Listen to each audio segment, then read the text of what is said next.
Now, up to this point, we've only been using for loops in association with lists. So we've been looping through the list and getting hold of each of the items in the list and then doing something with it, right? But we're not always going to be working with lists and using for loops.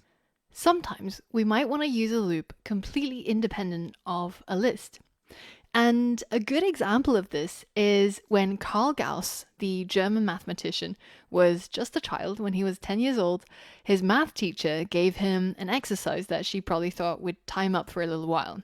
And the idea was to get him to add all of the numbers from 1 to 100. So 1 plus 2 plus 3 plus 4 plus 5, etc. All the way until 100. And even though she thought this would keep him busy for an hour or so, getting this young child to add up these numbers, and I can have some peace and quiet scrolling on Facebook, but unfortunately he came back to her within 2 minutes and gave her the answer. So how did he work it out? Well, he was actually a really smart kid, and he figured out that if you flip the numbers around, so 100 plus 99 plus 98, and you look at both of these two lines, you can see that 1 plus 100 equals 101, 2 plus 99 equals 101, 3 plus 98 equals 101. Basically, if you tie all of these numbers together, there's actually 50 pairs of 101. So he could simply just do 50 multiplied by 101, which is 5,050. And that's how he figured out the answer. But we can actually outshine Gauss because we can do this calculation in less than a minute just by writing a few lines of code. But in order to do this, we first have to learn about using for loops with the range function. Now, the range function is something that is really, really helpful if you want to generate a range of numbers to loop through. And the syntax looks something like this. So we've still got our for and our in keywords highlighted in blue.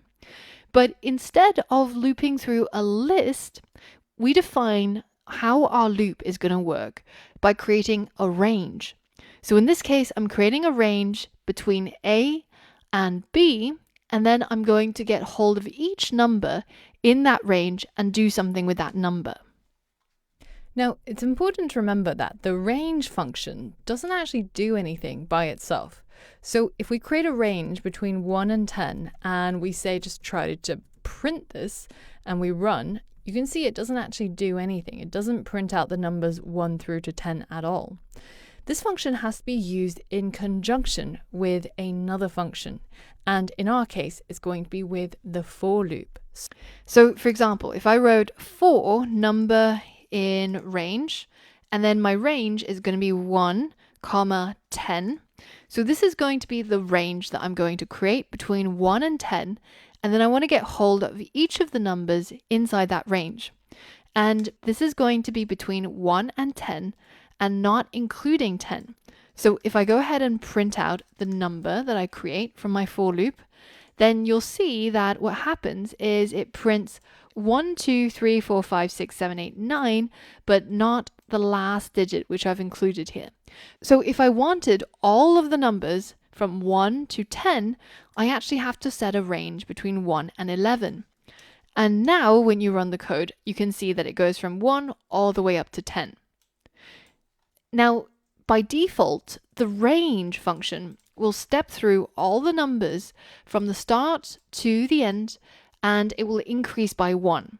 Now, if you want it to increase by any other number, then you have to add another comma to the end of it and specify how large you want the step to be. So let's say we change the step size to 3.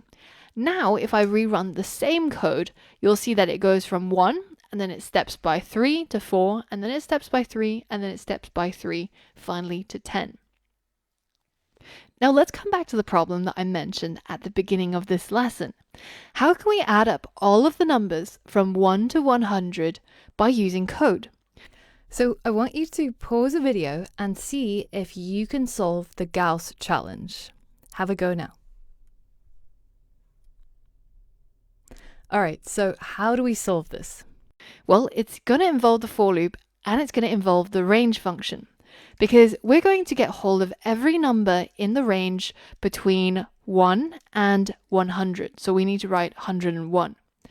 Once we've got hold of all of these numbers, it's as simple as using a accumulator. So let's say total equals 0. And then inside the for loop, so that means indented, we're going to say total plus equals number. So now it's going to add every number in this range to the total starting from 0. And this is basically going to give us the sum of every number from 1 to 100. So let's go ahead and print it out and see if it matches Gauss's value. And there you have it, 5050. So now that we've beaten Gauss at his own game of math using programming, let's head over to the next lesson and try to complete a challenge using the range function to see if you manage to internalize and understand everything we talked about in this lesson. So for all of that and more, I'll see you there.